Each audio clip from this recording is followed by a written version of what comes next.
From Republic to Empire. Civil war broke out after the death of Julius Caesar. Caesar's 18-year-old grandnephew Octavian joined Caesar's two top generals, Marc Antony and Lepidus. The three leaders' forces defeated those who killed Julius Caesar. Second Triumvirate. In 43 BC, Octavian, Marc Antony, and Lepidus formed the Second Triumvirate. They divided the Roman territory among themselves. Octavian had command of Italy in the west, Marc Antony ruled in Greece and the east, and Marcus Lepidus controlled North Africa.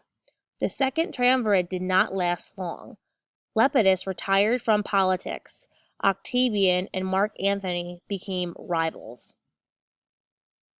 Marc Antony and Cleopatra.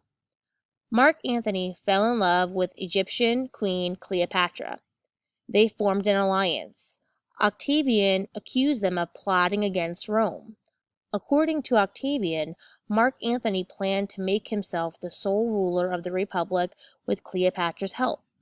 Many Romans were alarmed by this and supported Octavian. This enabled Octavian to declare war on Marc Antony. Octavian's rise to power.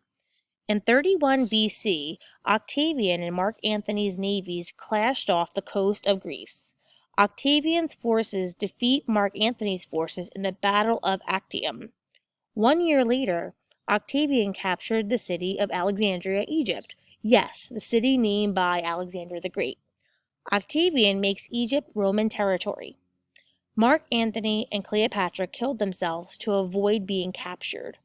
Octavian becomes the supreme ruler of Rome. Civil war in Rome ends, and the Roman Republic ends. Octavian makes himself lifelong dictator. Cicero. Octavian knew that many Romans favored a republic. Those people were influenced by Cicero. Cicero was a well-known political leader and writer in Rome. Cicero strongly supported the representative republican form of government. Cicero did not trust dictators. During the civil wars, Cicero argued that representative government should be restored. Cicero died before Octavian took rule. Cicero's ideas influenced the writers of the U.S. Constitution.